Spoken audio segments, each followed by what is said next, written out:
Hey everyone, it's Stephanie, and you are tuned in to the review of Married at First Sight, Season 7, Episode 6. So, this episode was about them moving in together and now getting into their normal lives.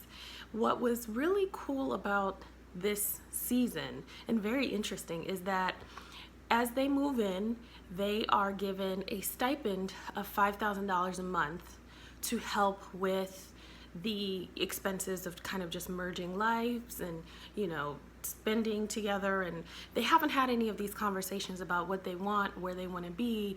They don't know where each other lives. They've never been to each other's places. They don't know spending habits. They don't talk about finances because, this stuff is done backwards. So this season, they've given the cast $5,000, which is like a hell of a come up. I was like, wow. They have $5,000, so a total of 10 because the experiment is about 8 weeks for them to spend their money together. And the thought behind that was finances are one of the biggest stressors in a marriage, often, if not discussed appropriately. And if people aren't on the same page, it's also a big stressor in why marriages don't last sometimes. So that was their thought process. And it's really interesting. That is like so amazing for them this season. I'm wondering where that came from though, because I was like, man, I thought of all the couples who could have used it before. So this is definitely a hell of a come up for this season and the seasons coming forward, and I think that's great. That's like a great amount of support for them, and then moving forward, it gives them like a good springboard to kind of figure things out and learn each other. And if they do decide to continue to be together, then they kind of have a little bit of a cushion to kind of clean things up. So this episode, we kind of watch them all move in together. Another first for this cast is that everybody decided to live with the guy. So every episode that I've seen from all the other seasons, except season 1 and 2 I didn't watch, so correct me if I'm wrong. But the season that I have watched, most of them choose to just get a new place. Nobody has ever decided to move into the other's places, and really all the wives decided to move into their husband's places. They felt that it was more fitting for a family, which I agreed. Like, everybody's place was really, really nice, but it just seemed that the guys this go around had more space, and it was, it had room to bring somebody else in. The women's spaces were like very specific to them and a lot smaller and just not family friendly, I guess, for a long time. So that was really interesting to see as well, because then we missed the whole episode of, them going to find places, and I like this and I don't like this, and talking about a budget. In the other cast we were able to see them talk about, well, I'm willing to spend this, I'm not willing to spend this, where we are, how much we make, where we're comfortable with spending. So this time they kind of moved into the guys' homes, and then they went from there, which I think is really smart, because here we have $10,000 essentially, and we can spend that in a way that is smarter and that is more beneficial in the long run. So I think that was great, and nobody made a decision that was kind of like, oh, I don't want to live here, but I'm gonna do it for the money. It was kind of like, okay, this is a great space, this will work for us, and then let's use this money smarter. So that was cool. Let's kick it off with Danielle and Bobby. So Danielle and Bobby, I think, are still kind of coasting along. To be honest, y'all, this season is quite boring. I really struggled with the episode yesterday. I think finances is really important, so that's what I got out of that episode. But I think they're really struggling for some content besides the whole Mia,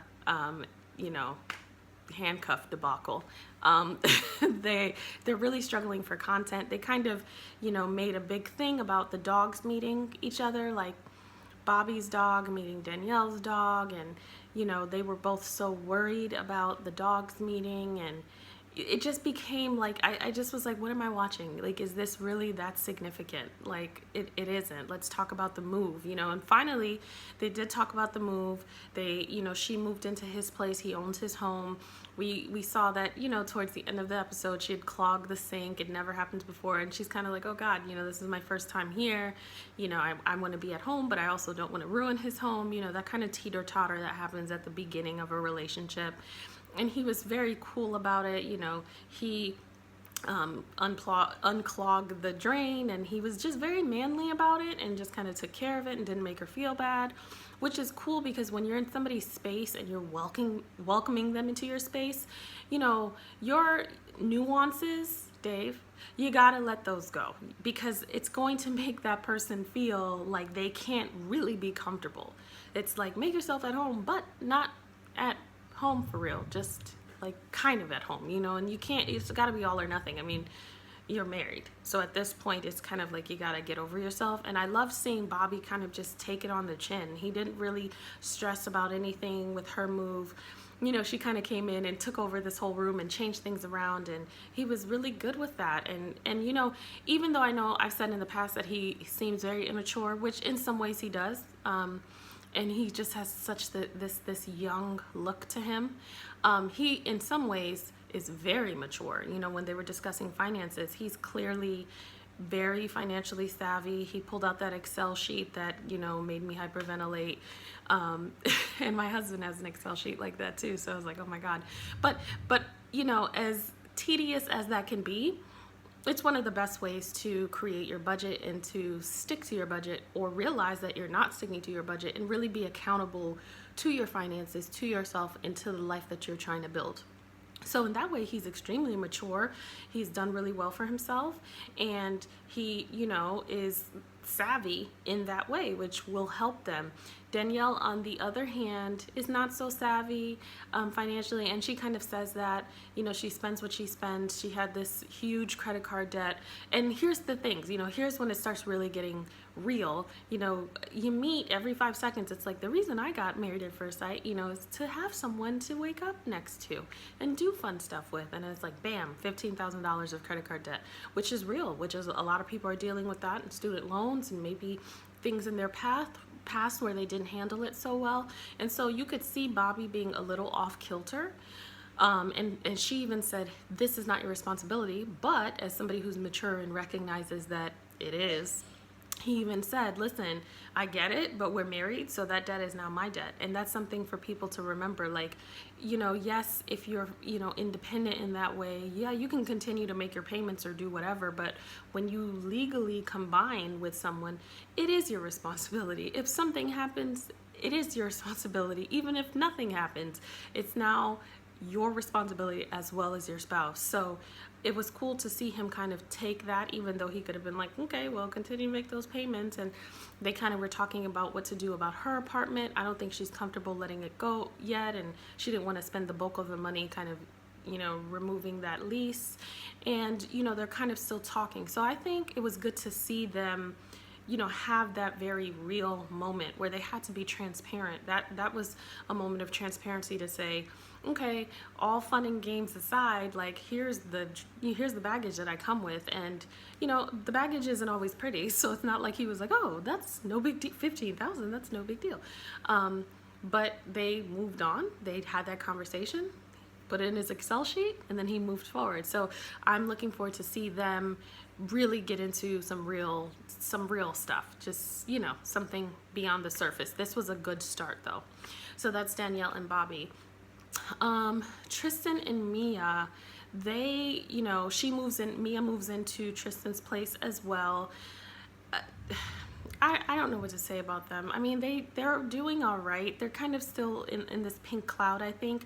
I forgot to mention last review that I think the incongruencies with what she says and what she does really frustrates me, because the first few episodes was how significant physical intimacy was, and how that doesn't happen easily, and how that's not going to happen soon. And we go from, you know, that never being an option to happen anytime soon to it happening. And it happened so quickly at the end of that episode. It was like, you know, when Dr. Jessica asked her, have you guys had physical intimacy? And she says yes. So it really, like, I don't know, it just put another red flag up for me, because I feel like if you're really true to that, then regardless of whatever the situation is, you don't throw caution to the wind with that, if that's really your shtick.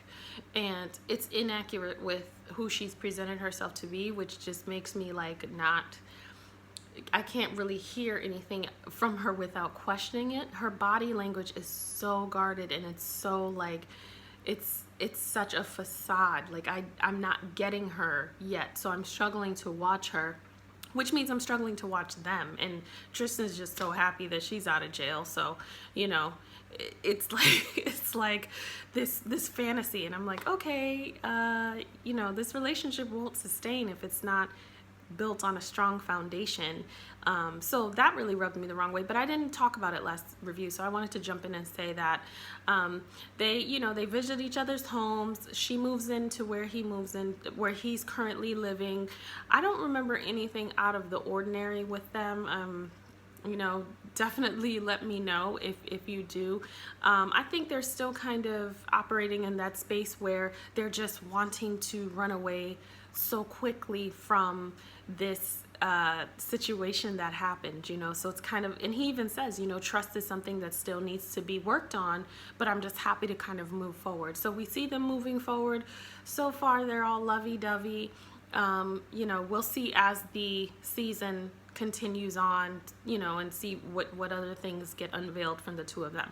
So that's me and Tristan. For the first time, I don't have much to say about them, but let me know if you remember anything. So Dave and Amber, once again, Amber moves into Dave's place. Dave, you know, I don't know if I know he's not ready for what he thinks he's ready for, because he just is very inflexible. He, you know, she brings her cat, you know, that's another thing. Like, you know, when you get with someone, you have to take all of what they have, especially like pets. That's not something that for the most part is negotiable.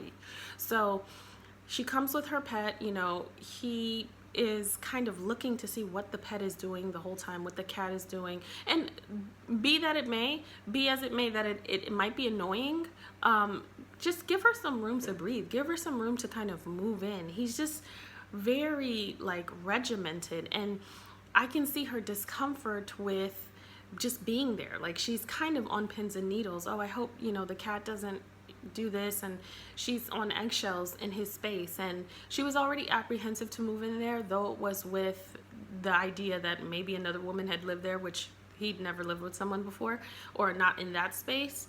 But you know, I could, like, maybe her body was picking up, or her energy was picking up an apprehension for another reason, because he's just very like inflexible and very judgy. When we see him, you know, she goes to his place and she's like, oh, this is great, and I could see myself living here and us building a family. And he goes and he's judging all her shoes and judging her clothes and he's just judging everything. And she is who she is, and she really didn't have to set up a life for anyone outside of herself before, so she didn't have to take account for anyone. So don't judge her based on what you see. And who doesn't have a million pairs of shoes? I mean, then he could judge me too, because I would never even show my closet. Like, it's ridiculous. But that it just come in and like absorb my space and recognize that is reflective of things that I love. And he kind of judges her on how she spends, and yes, they need to spend differently, and they had a good conversation about, or she needs to spend differently. They had a good conversation about, you know, the spending and how they, you know, possibly want to do a joint account. And she was saying, oh, she's not comfortable with that yet because she doesn't want her to see him spending. And that is a red flag, because that's going to be a big deal, because you now don't want to get into a habit of hiding from your spouse and overspending or creating debt, and then it comes out. But towards the end of the conversation, you see her really do a 180 and say, you know what, I'm not good at this, and that's why I'm so scared of it, and I want you to take the lead. Exactly is what she says. I want you to take the lead on the finances. And you know, he decides how they're going to spend that $5,000, and she goes along with it. I think that's amazing. That shows growth on her part. She knows she can't spend well, and up until this point, who cares? I didn't have to worry about it for anybody but myself. So let's call this like a new slate and move on from there. And they can create a budget where she's comfortable, you know, or maybe not comfortable, but a budget that is respectful to the type of life that they are working on building together. I hope he cuts her some slack and just gets over himself, because it's just, you know, everything is like a thing. When I first saw him, he presented as someone who is just very relaxed. And we, I think we as in people I've been conversing with, and I think the viewership in general saw her as somebody who might be like the problematic one. And what I'm getting is that he tends to be very regimented and guarded in some ways, even though he's saying he's open, but I don't really see that.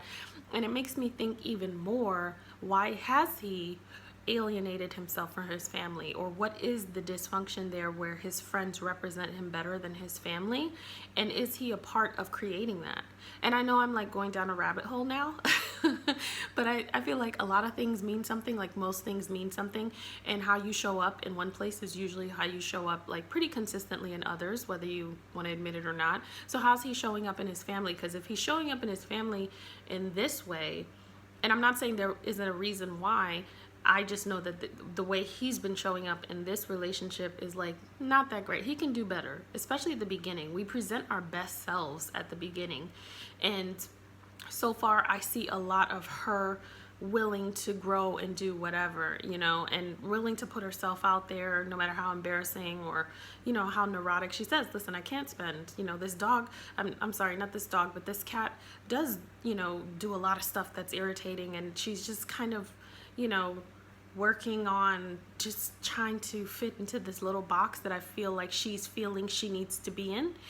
So I hope that, he just takes several chill pills, because right now I'm not seeing someone who is built for a sustainable relationship unless he like chills out.